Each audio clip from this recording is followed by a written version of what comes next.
bit of housekeeping. First of all, over 30 of you have signed up for tonight. So we've raised over £150, if my math is right, for breast cancer charity, which is amazing. So thank you very much for that. That's brilliant. Obviously, we've got lots that we could talk about, Sarah, Tara and I tonight. So we are going to try and move through the topics quickly for you and cover as much as we can. It's obviously quite an emotional subject, talking about breast cancer. So just also to say, this is a very safe space. You know, we're all here to raise awareness and, you know, to understand more about breast cancer. If you're feeling emotional, it's a safe space to, you know, ask a question. No question is too silly or too irrelevant. If you've got your own experience you want to share, you're very welcome to. There is a chat function in the group, so feel free to use that. I will try and check on it when I can in case there's a question there or comment. And I will try and stop periodically to ask if anyone's got a question or wants clarification on anything or want to share their own input. So tonight we are going to be covering a few different aspects of breast cancer for the evening. So the first thing we're going to do is we're going to look at breast cancer today in the UK, look at some statistics and get an overall picture of where breast cancer treatment is today in the UK.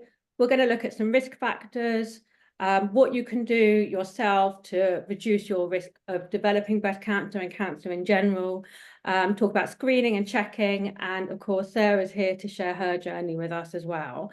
So I will crack on. I'm going to introduce Tara, Sarah and myself for those of you that don't know us. So Tara is a local GP and she's got a special interest in women's health. So, Tara, do you want to wave so everyone knows who you are? Yeah. She's got a special interest in women's health. She's been in practice for over 20 years. She's currently based at Centennial Medical Care in Elstree, and she is keen to help women prevent the onset of chronic conditions such as diabetes, heart disease, osteoporosis, dementia, and of course, cancer. So that is the lovely Tara. And then we've got Sarah as well. So Sarah is a salon owner at Sarah Savage Aesthetics. She was diagnosed with breast cancer in 2017, and I'm delighted she's here tonight to share her personal story of beating the disease with us. So Sarah, do you want to give a wave so people know who you are? Hi, Sarah. Hi, lovely. And if you don't know me, I'm Lisa Swable. I'm a nutritional therapist and a wellness coach. And I also run my clinic from Centennial Medical Care, where Tara works from in Elstree, and also online. I focus on naturopathic nutrition using functional medicine testing where appropriate for a completely personalised approach to wellness. And I also run a lovely membership to help women over 45 eat better and feel better. So that's us. So looking at breast cancer today, I thought I would just share a few statistics just to get us started so we kind of know what the picture is at the moment. So actually, breast cancer is the most common cancer in the UK, and there's 60,000 new diagnoses every year, which is amazing, really, so high. But 1 in 7 women will get a diagnosis of breast cancer at some point in their lives. So you know, if you think of 1 in 7, there's 30 of us here today. You know, it's something to be aware of and to understand what's going on, and to raise that awareness and take hopefully some of the fear away as well. Survival rate at 10 years is 76%, which is really good. And I've got here that 23% of cases are considered to be preventable. So that's sort of looking at lifestyle, nutrition and things like that. So with those kind of statistics in mind, I thought we would start with you, Sarah, and just maybe you could take us back to the time when you were diagnosed, and how did you feel on hearing that news? Because obviously those statistics are quite daunting. Sure. Yeah. I mean, it definitely took the wind out of my sails, absolutely, and was a little bit of a life-changing moment in many ways. I had already had, if you want to call it a benefit, I'm not sure that's particularly the right term, but my lovely mum had been diagnosed. She's now 16 years clear. Wow. And it's been amazing ever since. So in a way, I had almost had a little bit of a dry run of what to expect or what may or may not happen. But my initial thought, and I think that is for lots of women and men, because I know they suffer with this too, is that you do think, I'm not going to survive this. And it's a very real feeling. So I think I would probably speak for most people that's been in that position would feel the same way, definitely at that moment in time.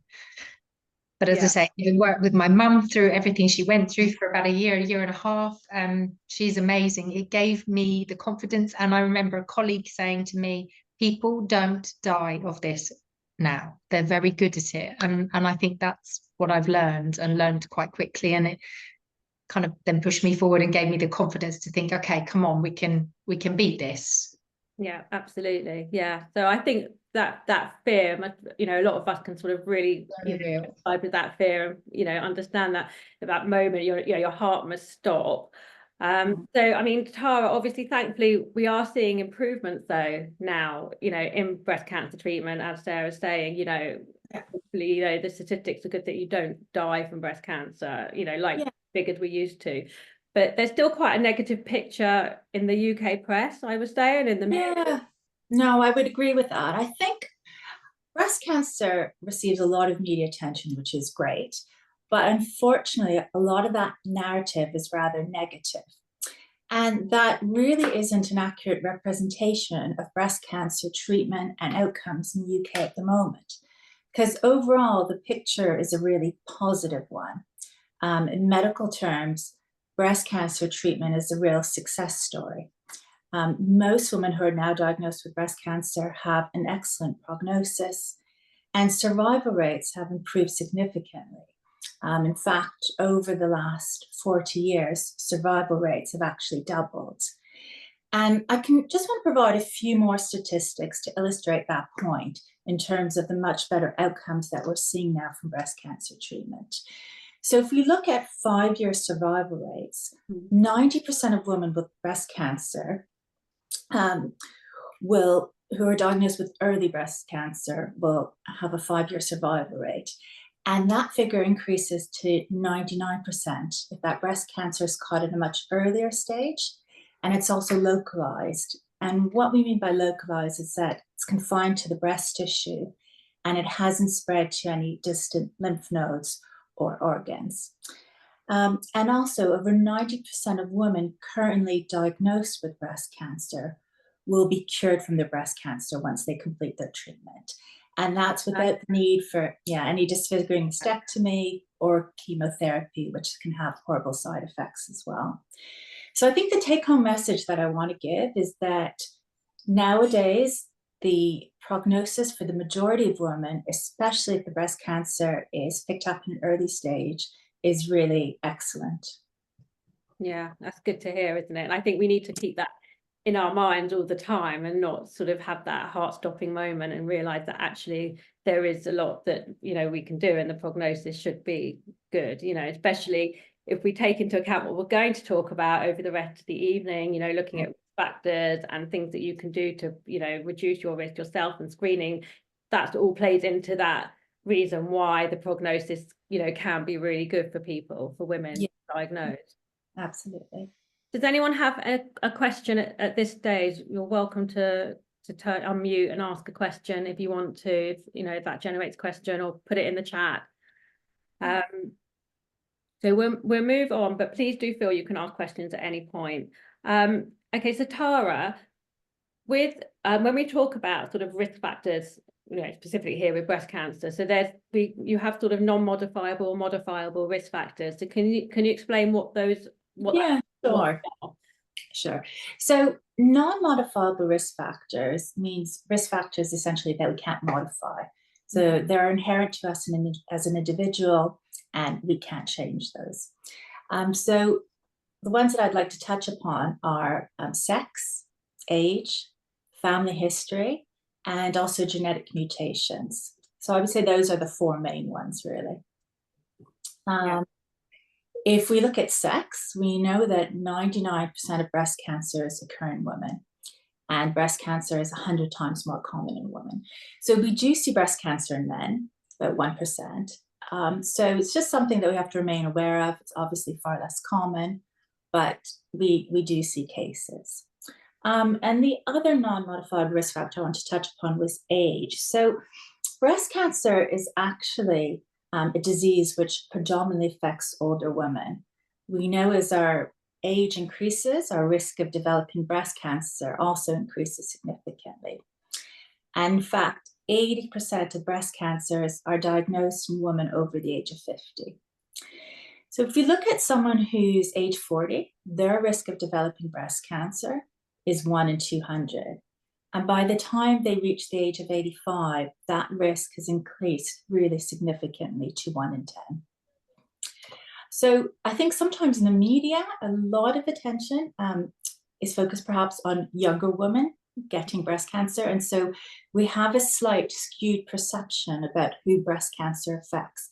Unfortunately, we are seeing more cases in younger women, but still the majority of breast cancer does occur in older women. Okay, and then what about sort of modifiable risk factors? What would those be? Oh, okay. So, well, I don't know. Do you want me to go through some more of the non-modifiable Oh, ones? sorry, yes, of course. History or, yeah. Yes, sorry, go on then. Yes, definitely. I just have a bit more information here. Sure. No, because actually some of those might resonate more with somebody. Somebody might say, oh, I've got a family history.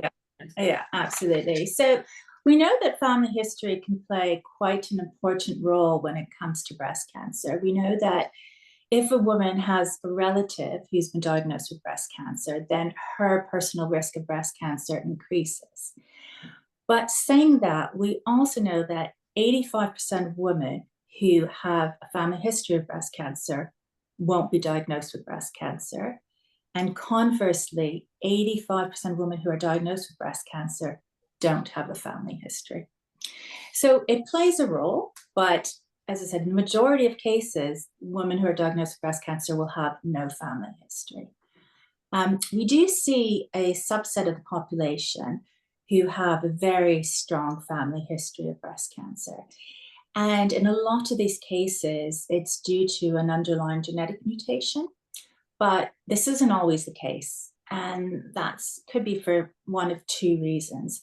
Either there is no underlying genetic mutation in that family, or the gene has not yet been identified by scientists. And we know that over the years, we're identifying more and more genes. So there's always a possibility that there's a strong family history. Genetic testing was done 5-10 years ago. No gene was identified, but that's not to say looking forward in 10-15 years from now that there may actually be a gene that can be identified. Okay, thank you.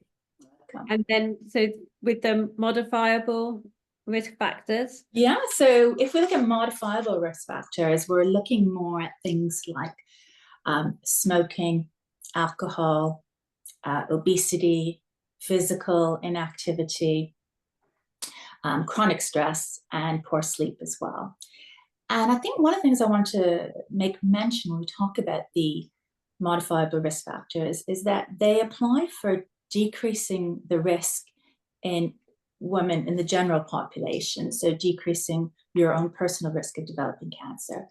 But also, if a woman is diagnosed with cancer, these factors will actually help to improve her prognosis, and they will also help to reduce the risk of recurrence in breast cancer patients as well. So I think, we can look at these risk factors and apply them to a larger population, so not just women who haven't been diagnosed with breast cancer, but women who are actually undergoing treatment and women who have a history of breast cancer.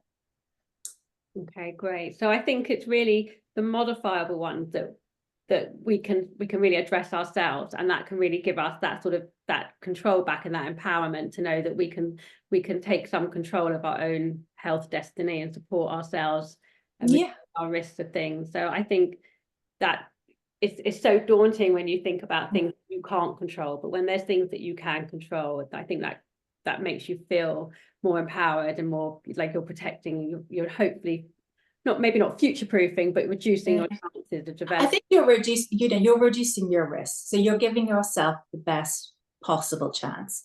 Yeah. That's not to say that we don't see women who have no family history, no underlying genetic cause, who have a healthy diet, exercise, engage in stress reducing techniques, but still develop breast cancer. We do see that. But I think overall, if you want to give yourself the best chance, applying these measures will help. And also these measures are not just for breast cancer, but they are for lots of other chronic conditions as well. Absolutely. They're helping to reduce your risk of heart disease, of dementia, of diabetes, and so forth.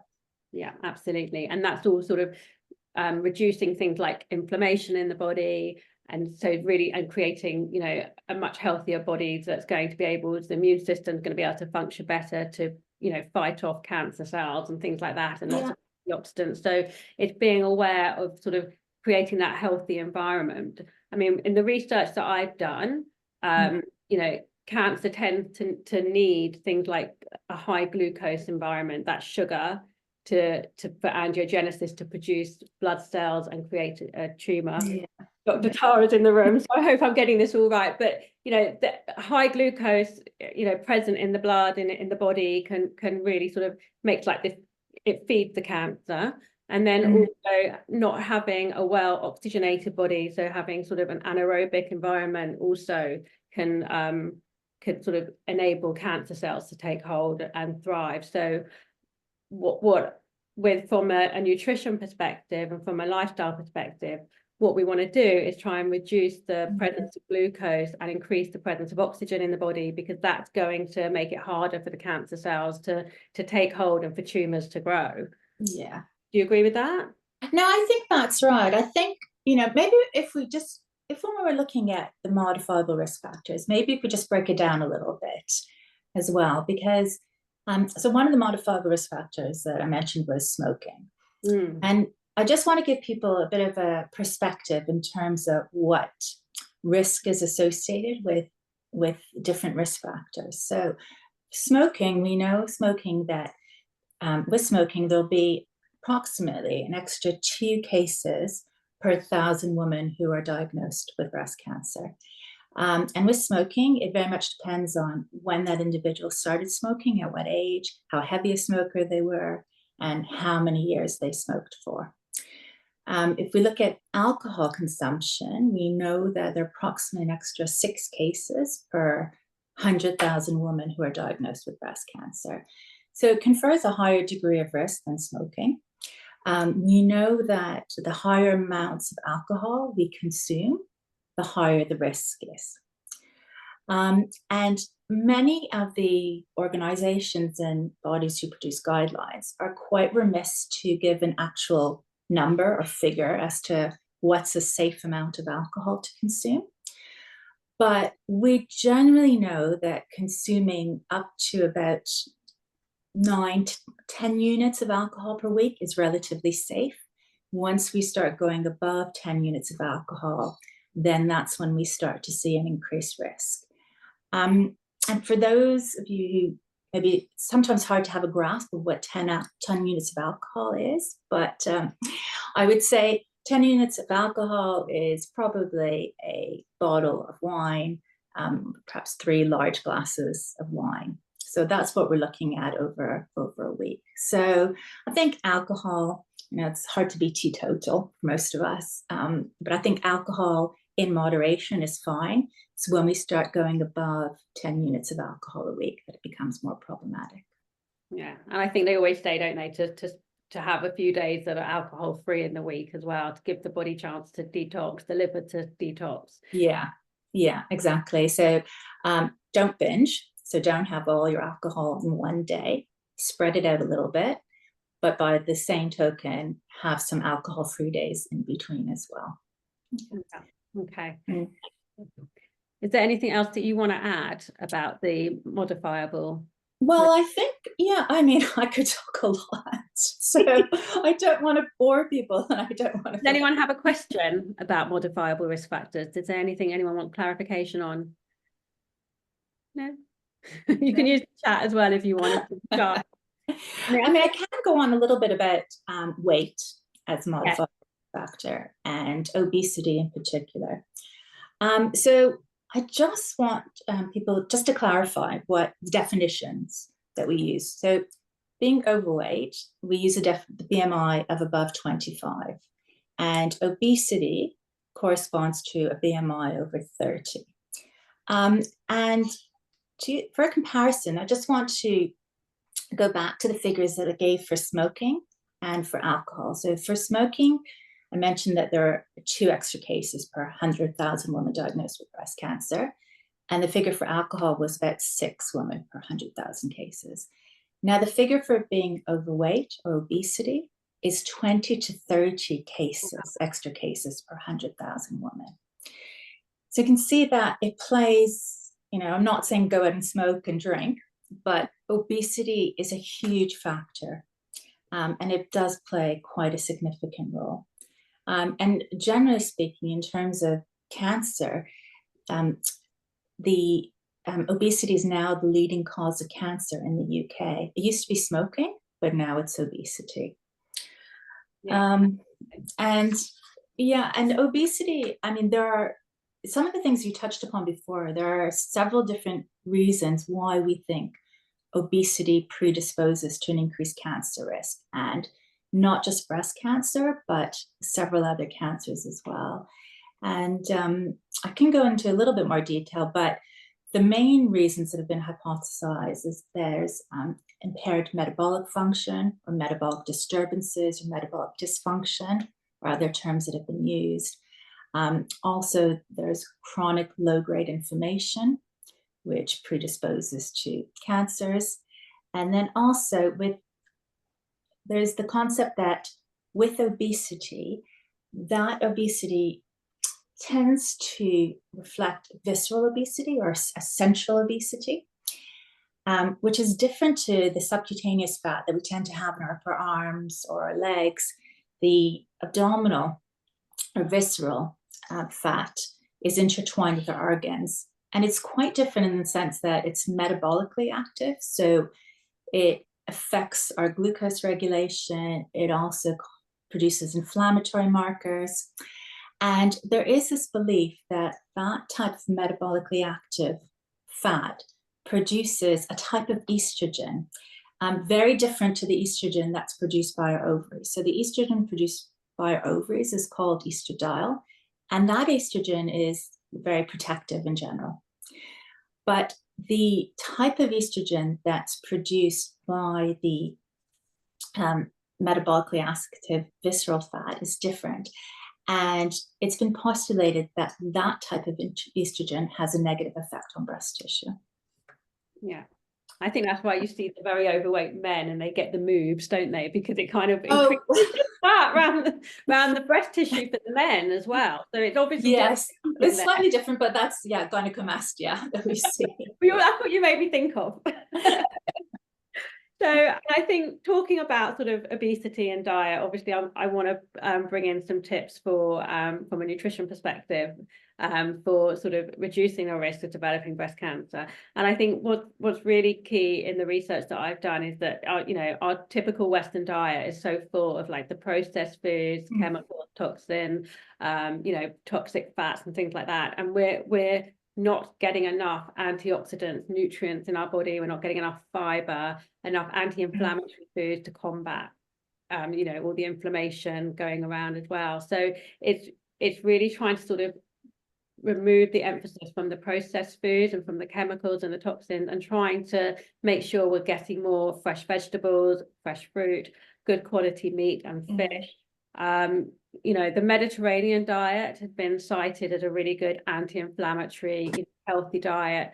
But there's actually, I don't know if you guys have heard of the blue zones, which are the specific zones all around the world where, their longevity is really prominent. People tend to live much longer, and incidences of things like cancer are much, much lower in these blue zones as well. And they all actually have slightly different diets. So they're not all Mediterranean. Some are in Japan or, Eskimos and in South America and North America even. So they all have quite different diets, some with an emphasis on meat and some vegetarian. But what they all have in common is this very low intake of processed foods, of that chemical toxin buildup in the body. And so that clearly is a big impact on the body with regards to sort of fighting cancer and reducing your risk of developing cancer. So, trying to focus on lots of fresh fruit and vegetables. You don't have to necessarily go organic. I know for some people, shopping budgets are hard, so organic can be a lot more expensive. There is a list of sort of what we call the clean 15 and the dirty dozen. So if you want to go a little bit organic, the dirty dozen are the ones that you would want to focus on to purchase as organic, and the clean 15 tend to be less impactful if you're not organic. But it's just being aware of having lots of fresh vegetables in your diet, getting all those antioxidants in to combat all the damage that, you know, living in this modern world does to us, you know. And there's some particular foods that are also really helpful that, you know, lots of studies have been done to show that they're very supportive in reducing the risk of cancer and the impact of cancer. So if you want to be increasing these kinds of foods in your diet, these are like my top few that I would recommend. Green tea is really great. So it's full of antioxidants. It's also anti-angiogenic, so it's stopping those blood vessels forming on the tumors. So drinking some green tea every day is going to be really beneficial. Olive oil, obviously the Mediterranean diet has a lot of olive oil in it. So olive oil, we know it's very beneficial as well from an anti-inflammatory perspective, and also lots of phytonutrients. Soy is another one. So interestingly, in countries where they have quite a lot of soy and tofu, they tend to have less incidences of breast cancer, and they also tend to have less stressful menopauses. They don't have so many like hot flushes and things like that. And the soy products they're slightly what we call phytoestrogenic. They've got a little bit of like an estrogen-like compound in them, which can help to balance out the estrogen in our bodies a little bit. So that can sometimes be beneficial where there's, you know, too much estrogen or not enough estrogen in the body. The phytoestrogen can play a part in helping to balance that out a little bit. Turmeric is a lovely spice to include where you can. It's anti-inflammatory. Cruciferous vegetables is another one. So lots of broccoli, cauliflower, Brussels sprouts, cabbage, all these vegetables. They're full of sulforaphane, which is very good, and also indo-3 carbanols, which are really good for supporting liver function. So helping to sort of detox the body, and again, sort of supporting that anti-cancer properties in the body.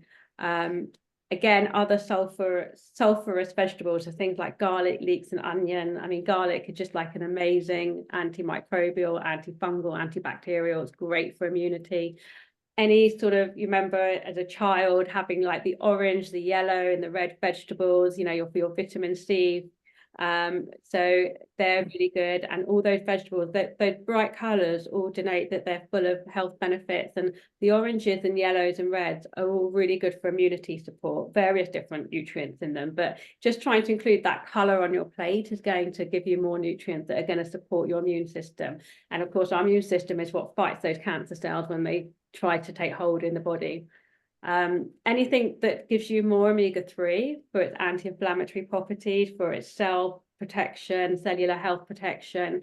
So that's your oily fish, your olive oil again, nuts and seeds and things like that, avocados. So trying to sort of increase your omega-3 and decrease your omega-6, which tends to come from more processed foods and some nuts and seeds as well, because omega-6 is more inflammatory and omega-3 is anti-inflammatory. So you want to bring those omega-3s in wherever you can.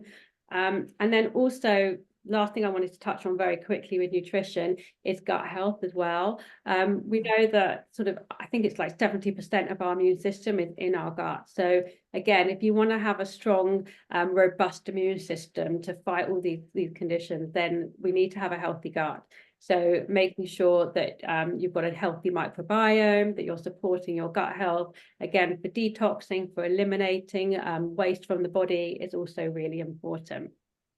So they were just my top few that I wanted to highlight really as good nutritional supports to bring in and try and focus on in the diet.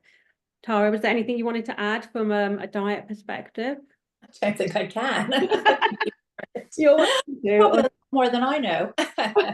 And Sarah, I'll bring you in here. I mean, was there, did you make dietary changes when you were going through your cancer treatment? Did you find that was your diet quite healthy before? Did you make fairly healthy before, but I tried to make it healthier, definitely. And I think also just bringing in the things for your mental well-being, like an amazing walk with the dogs, and just having that time and space and breathing, and trying not to sweat the small stuff, just trying to settle the nervous system down when it's all in a little bit of turmoil, But I think, and especially now, I tend to, my sugar intake is so low, really low, you know, now, because I am fully aware of the inflammatory and it's not great for your cancer fighting cells. It just deadens them to be able to work for you. So I am more aware now, I think.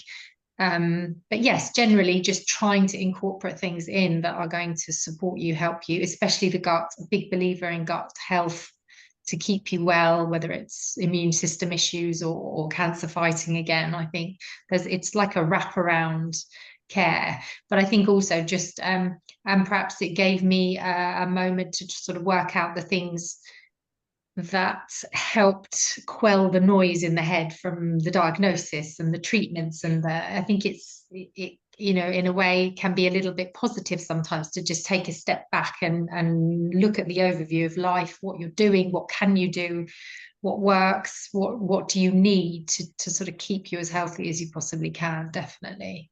Yeah. Absolutely. Yeah. And I think I love what you said about, you know, the lifestyle and breathing and Yeah. just enjoying a walk with the dog and putting that body back into rest and digest and out of that fight and flight mode as much as possible is so important, you know, Yeah. in general, but particularly if you're, you know, if your body's Yeah. fighting cancer, you need to really have that, you know, that time to let the body do what it needs to do and to heal itself. So yeah, I mean, breath work I think is so important, you know, and I think we breathe all the time, but we forget how to breathe properly. So, you know, we're always like short breathing and not taking the oxygen into our bodies properly. So that's really, really crucial to make sure that we're, you know, we are oxygenating everything as much as possible and breathing properly. I have a breathwork handout. I'll add it to the recording that goes out tomorrow. And I also wanted to touch a little bit on toxin exposure. And of course, you know, modern lifestyles the way they are, if you try to avoid every toxin, you're going to drive yourself up the wall, and it's absolutely impossible because they're, you know, unfortunately they're everywhere now. But it's just being aware, I think, and trying to reduce some exposure where you can, it's just going to help bring the overall toxic load on the body down.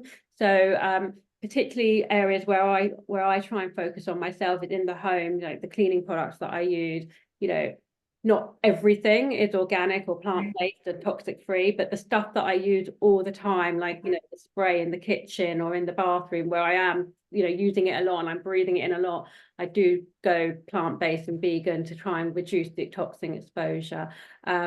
Things like skincare products, you know, your skin is the largest organ on the body and it absorbs everything. So just being aware of, you know, all the, I mean, Sarah, you'll know more about this than I do, but I'm talking in front of you and you know more about it.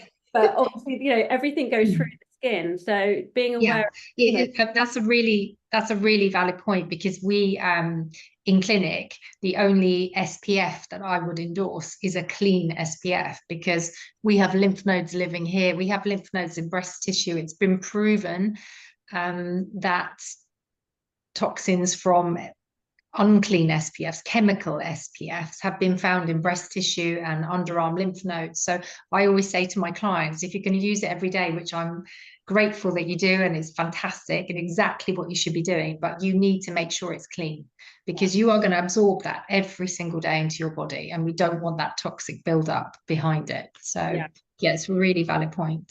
Yeah, and again, one that I really have changed very religiously, I'm emphatic about, is deodorant, because spraying that aluminium containing, you know, deodorant, chemical deodorant, you're right under the armpits, getting right in there. So, you know, if you change one self-care product over the SPF, and, you know, the second one I think would be deodorant, because just again being aware that you're putting these chemicals right by the lymph node, right by your breast tissue. So, and you're doing it every day. So, you know, again, it's like, think about, if you don't want to change everything over, change what you're using all the time, and, you know, what you're using daily, like the SPF, deodorant, you know, shower gel, maybe they're the ones that you prioritize, and things that maybe you use once a week that you know you can't afford to change, or you like that product suits you, then fair enough. You know, you can't go to, you know, 100% in it. It's impossible. You drive yourself mad. But just trying to make changes where you can, it's just going to bring that load down. Yeah. And I think social connection as well. I think you touched on that as well, Sarah, and Tara as well, you know, how important it is that, you know, loneliness can really drive all these conditions and stress and grief and all these kind of emotions, that all these negative emotions, you know, we hold them in the body and they can really impact our health. So just being aware of that as well, and trying to create those social connections, get that support, don't hold on to stress. You know, it's easier said than done, but trying to kind of, you know, let these traumas out is better than holding them in. Yeah. I mean, I know from a medical point of view, we know that, so not acute stress, but chronic stress, the sort of chronic everyday stress, does cause an increase in the inflammatory markers in the body. So we know that it increases things like cytokines, interleukins, tumor necrosis factor. And there have been multiple studies which have shown that increased level of inflammation does increase breast cancer risk. So I think however you choose to modify your stress levels, whatever works for you or whatever works best for you is fine. But I think, as both of you touched upon, it's important to find some way, whether that's walking the dog, whether that's yoga or Pilates, whether that's doing breathing exercises or meditation, but something that works for you to help reduce your chronic stress levels, because it does have an impact. Yeah, absolutely. And also the one thing I want to touch upon was sleep as well, because I think our mindset about sleep over the past few years has changed drastically. You know, sometimes it used to be a competition that who could sleep less or who could still function on the least amount of hours of sleep. And I think that's really gone out the window now. I think we recognize far more how important sleep is, how much we need sleep, and in terms of both the quantity of the sleep, so how long we sleep for, but also the quality of the sleep that we have. So having deep restorative or REM sleep is important, because sleep is a time when the body repairs itself. So it repairs any cellular damage, any DNA damage, and we need to give the body enough time to rest in order to repair itself.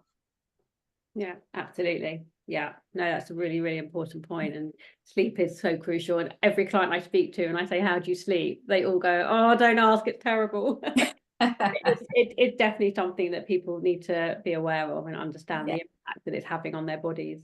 Okay, so I've read some of the comments and I think there's a couple of questions. I will try and answer them, but they're fine. I can answer them directly, so that's fine. But so I think we're going to move on to screening, because I think that's quite important. And I think people want to know a bit more about screening. So back to you, Dr. Tara. Can you tell us a bit about the screening process? Okay, well, I'm probably just going to take a step back and I'm going to look at it in terms of genetic mutations, because we didn't really talk about that at all. And there are some screening programs now in terms of genetic testing. So just give people a little bit of a background. We know that there are about 12 different inherited breast cancer genes, and probably the two most well-known ones are the BRCA1 and the BRCA2 gene. And different genes confer different level of risk. So genes will either be categorized as being high risk or low risk. So if we look at the high risk genes, we're predominantly talking about the BRCA genes. And these tend to confer about a 60 to 70% increased lifetime risk of developing breast cancer. If we look at some of the other genes which have a lower risk, they have a much more modest increase along the lines of about a 10% increased lifetime risk of developing breast cancer. And also at the moment, we know that in the UK, currently approximately 2% of breast cancers are due to an underlying genetic mutation. But this figure increases in certain subsets of the population. So for instance, if we look at the Jewish community, we know that about 10% of breast cancers in the Jewish community are associated with a genetic mutation. And that is because of the increased risk of the BRCA1 and the BRCA2 gene in the Jewish community.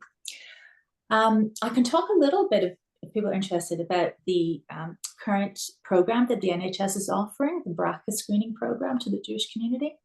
Yeah. Yeah. Yeah, give us a little bit of a run through on Touch that. upon that? Okay. So it's a collaboration between genetics, high cancer care, and the NHS. The program started to be rolled out in February, and it's a free program, so it offers free genetic testing to anyone over the age of 18 living in England who has one grandparent of Jewish descent. And that can be either Sephardi or Ashkenazi descent. And the reason why the NHS is offering this program to the Jewish community is that there's such an increased risk of the BRCA genes in the Jewish community. So we know in the general population, the risk of the gene is about 2, or the prevalence of the gene is about 1 per 200, 250 people. In the Sephardi population, that risk is 1 in 150. And in the Ashkenazi population, it's 1 in 40. And we know, I think, as I mentioned before, that about 10% of breast cancers in the Jewish community are associated with this gene, and about 40% of ovarian cancers in the Jewish community are associated with the gene. And at the moment, it's believed that about 90% of individuals who carry the gene in the Jewish community are unaware that they have this gene. And so the program is obviously trying to decrease that number for people who want to, providing this testing so they can be aware of their BRCA status. I enrolled back in February, and I received my test kit the end of August. It's a simple saliva kit. You just follow the instructions and spit into this little pot, and you send it back off. I'm still currently waiting for my results. The wait time is about 12 to 16 weeks. So I think another little while, and I should be able to, I'll get my result through.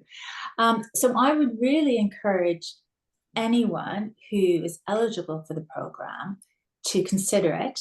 If they go onto the genetics website, and I think we'll probably provide a link to this. Shoshana's asked if we can give more details, so we can put the link for that on the notes that go out tomorrow, so that if anybody does want to look further into that, they can. And I said, what was I going to say now? Oh, menopause moment. I think if we can move on to mammograms, because I think mammograms, I mean, I've got girlfriends, I'm 47, so I've got girlfriends now that are starting to talk about mammograms and things like that, and it is quite a daunting experience to anticipate. Can you explain a bit about mammogram? And I know, Sarah, you wanted to talk a little bit about mammograms as well, so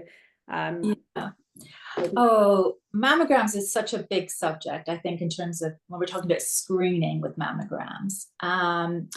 So the program in the NHS, the breast screening program in the NHS, all women between the ages of 50 and 53 will be invited for their first mammogram.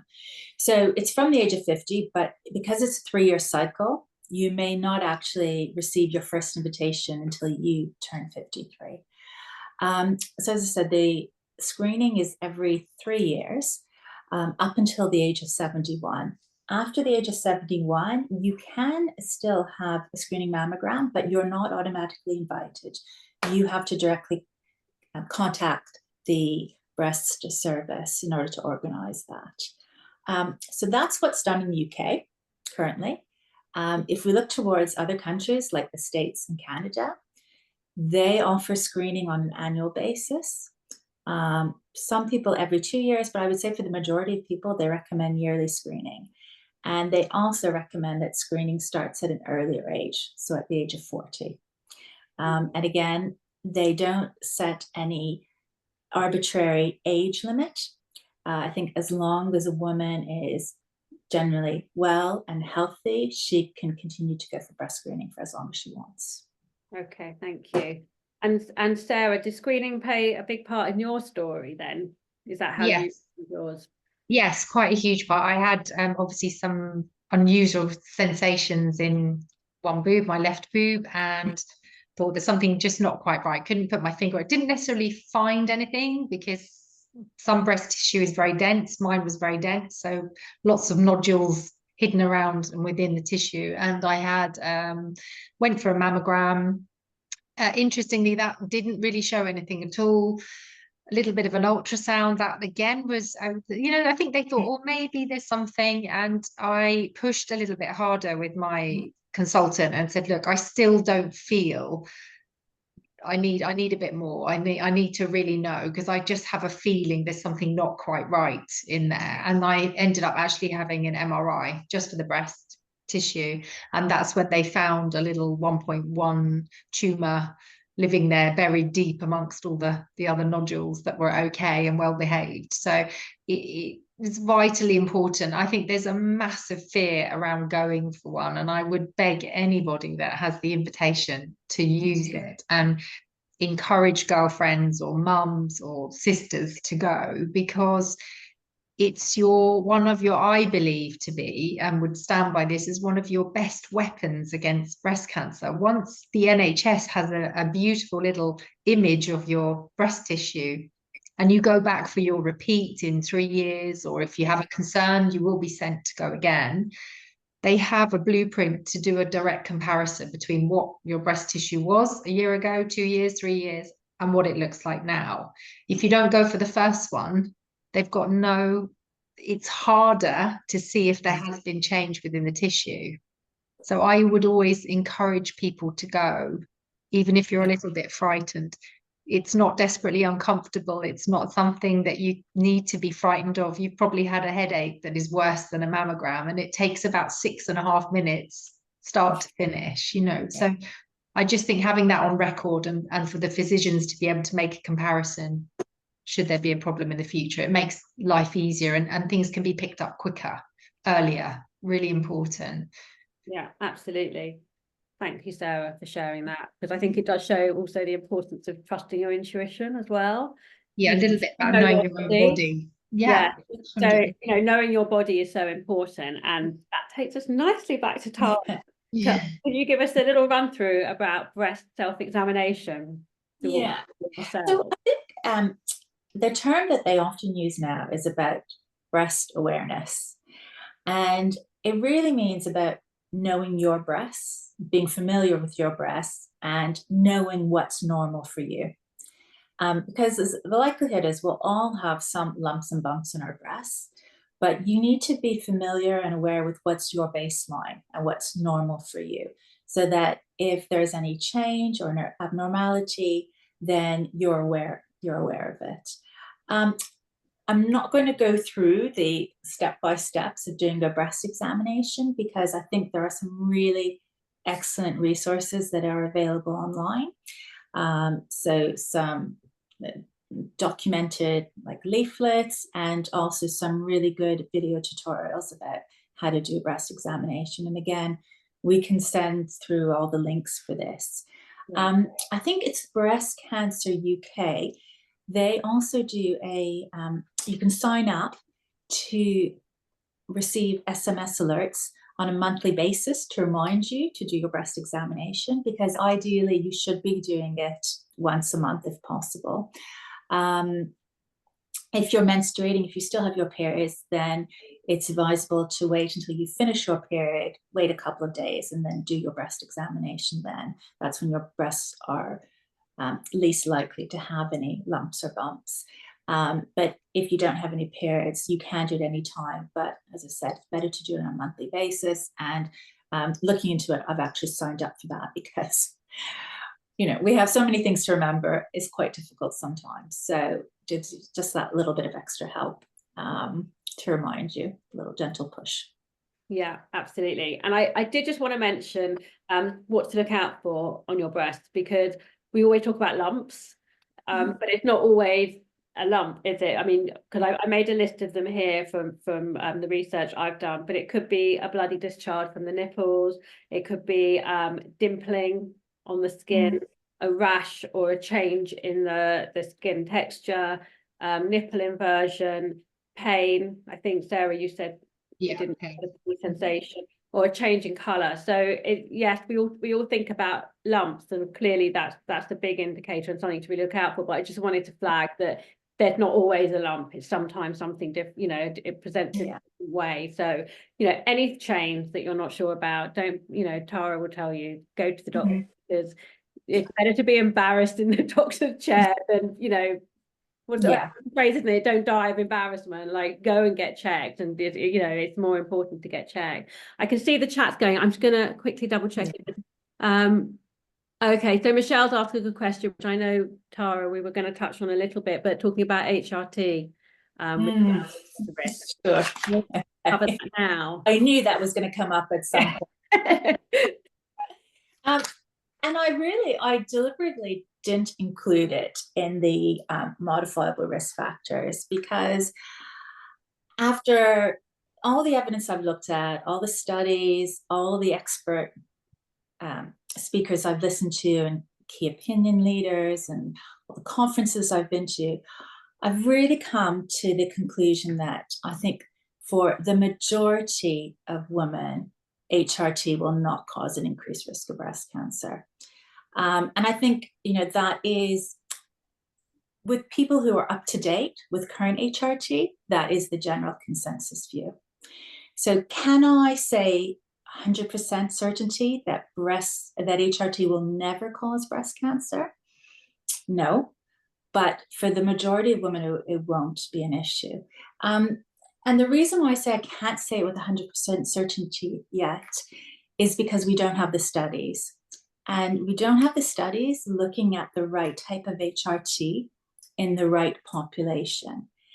And what I mean by that, in terms of the right type of HRT, the HRT that's most commonly prescribed in the UK now is bioidentical HRT.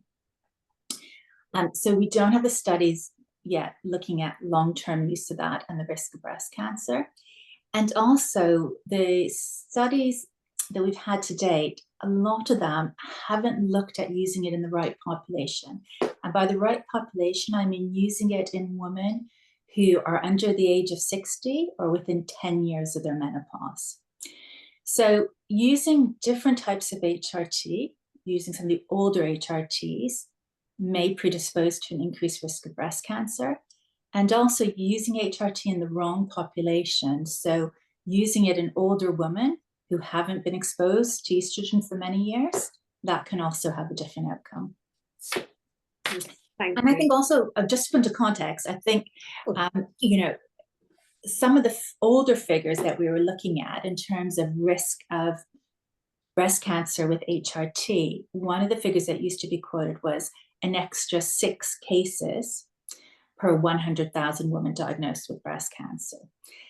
And if we compare that to the figure that I gave for having an increased BMI of an extra 20 to 30 cases per 100,000 women diagnosed with breast cancer, I think it's fair to say that we can see that lifestyle factors actually play probably, well, I'm not going to say probably, they do play a more important role than HRT in terms of changing our risk of developing breast cancer.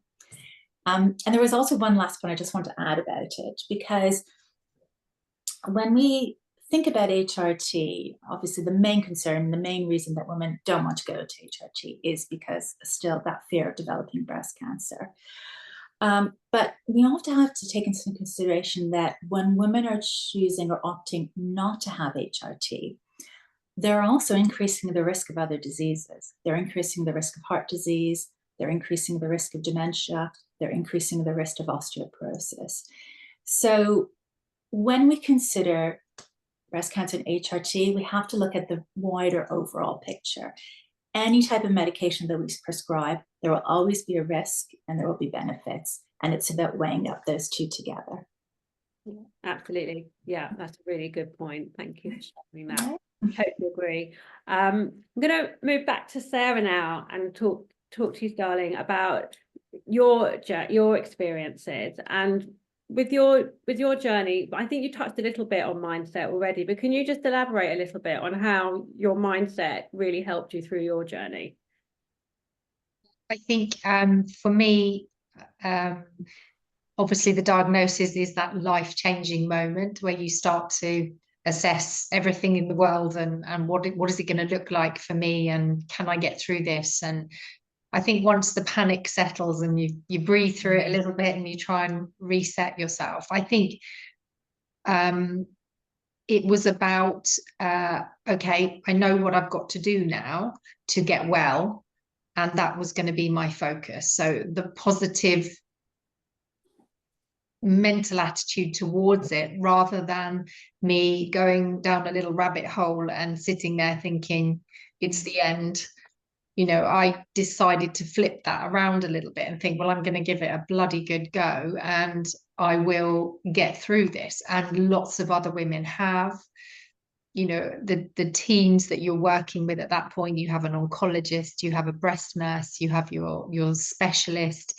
You're very well supported throughout. And I think for me, I realized that actually the rabbit hole was not going to help me. I had to get on with what was laying ahead. And the best way to do that was with a big attack approach, and not for 1 minute doubt that they wouldn't get me well again. You know, it wasn't an option. And I think everybody I know deals with things in differing ways.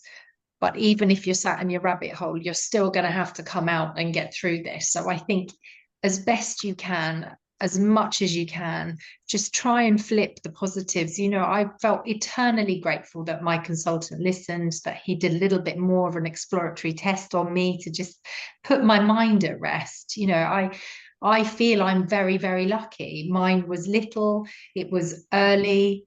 It was treatable. I got off fairly lightly. You know, radiotherapy was probably the most prolonged part of the whole treatment process. And I felt very well supported, amazing family. You draw on your people around you that can look after you and guide you through. But I do think in the scheme of things, if you're entering into this journey, with, as I know lots of people do on a daily basis, just try your level best to get that a little bit of a positive out of something that is not pleasant and isn't going to be fun at all. But actually, we are blessed. It's been found and we're going to be treated. You know, there's lots of people that have these things that don't know, and it can become more serious. And I think that sort of flips back to the going for your checks. If you think something's not right, flag it up and be pushy about it. If you still think it's not right, push again. You know, it's fine to do that.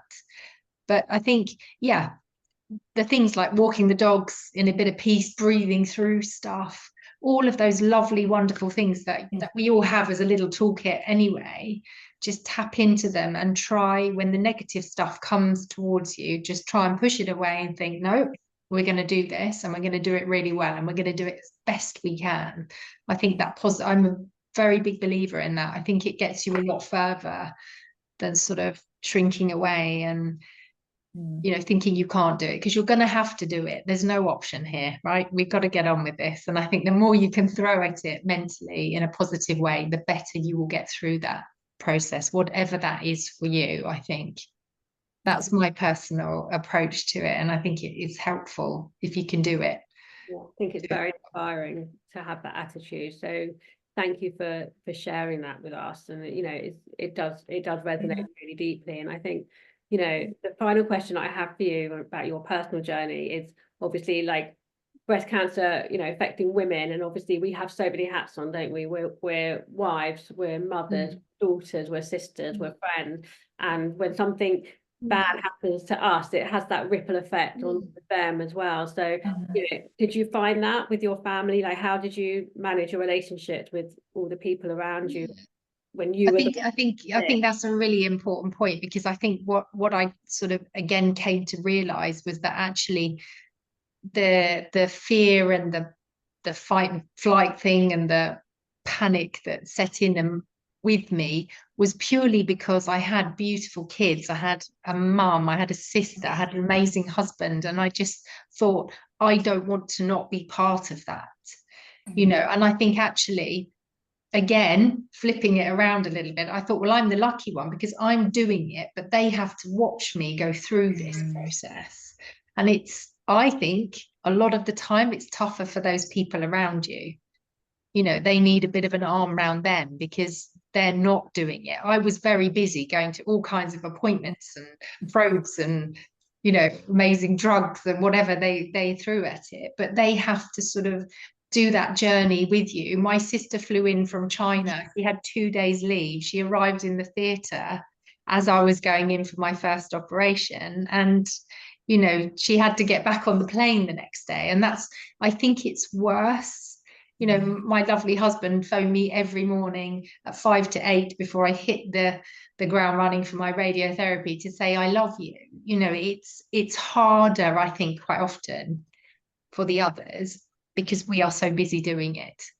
But I think, yes, it has that ripple effect, and you have to sort of all hold on to each other. And probably one of the mistakes, if I had to say something that I didn't do very well, is I tried to shield my kids from it, and I probably should have talked to them more about it. I was quite busy being brave about it, but I think if I could rewind, I probably would try and be as honest as I could with them. I was honest with them, they knew about it, but I probably needed to have some one-to-one little chats in bed at night, you know, about what was actually going on, really.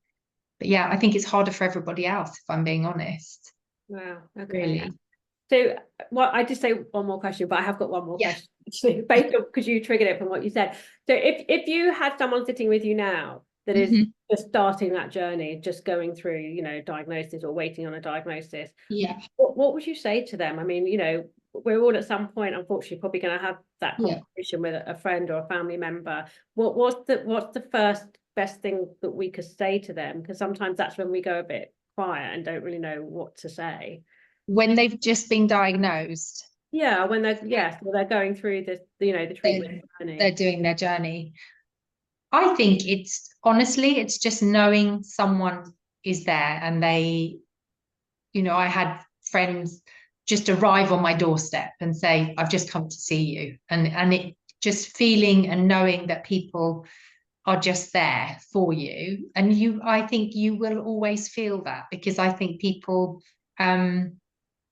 you wouldn't wish this on your worst enemy, if we're really honest. So they feel that for you. They don't want you to go through this. And I think just be there, just whatever that looks like, a cup of tea, or do you want to walk the dog with me, or shall we sit and watch a film, or here's a magazine. Those little tiny touch points kind of keep you going on your stepping stone journey from one thing to the next thing. They're quite beautiful, and they do mean more than people would realize. So I think, yes, keep doing that, do the support, just be there, I think, whatever that looks like. Thank you for sharing all of that. But you've got me going quite a few times. So thank you. So Tara, I'll just come to you and just say, is there any like final positive take home, or a thought, or a final sentence you want to leave us with? Yeah, I think probably a couple of points really.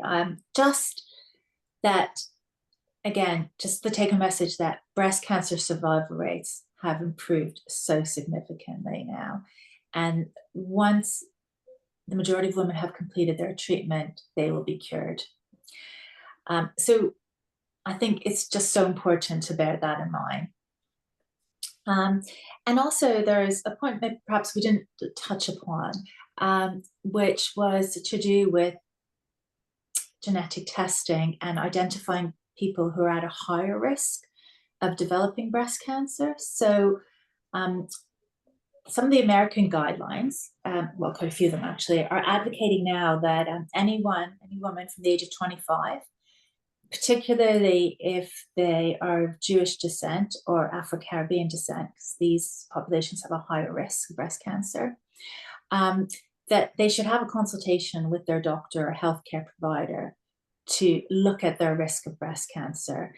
And particularly, I would say, if there is any family history of breast cancer, ovarian cancer, colorectal cancer, or prostate cancer, because we do tend to see these types of cancers that running within families. And the reason for having that consultation is really to identify if these people, or if this person would benefit from genetic testing, and also to identify whether they fall into a high-risk category. And if they do fall into a high-risk category, then they will be offered screening, normally at an earlier age, and also at shorter intervals as well. So they'll be screened more frequently.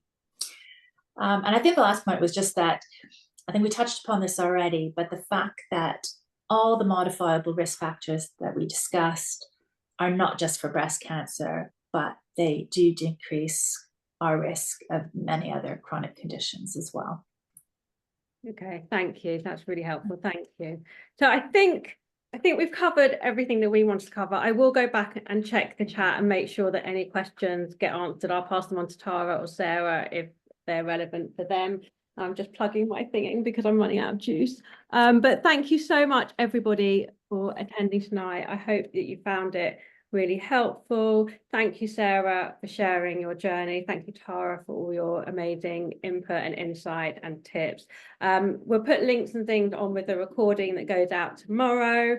Thank you all for joining us tonight. We've raised money for breast cancer charity as well, so it's a win-win. So if you think this recording would be a benefit to anybody, I'm going to leave the sign up area open, so the sign up link. So if anybody's got a friend they think might want to benefit, they can sign up and obviously, you know, increase the donation to charity. So I'll shut that off on Friday. So anyone signing up after today will get the recording as well, because I just think there's so much really useful information in that I think, you know, we want to spread the word. So thank you everyone for joining, and have a lovely evening, and hopefully we'll see you all at another event very soon. Bye. Bye everybody. Thank you. You.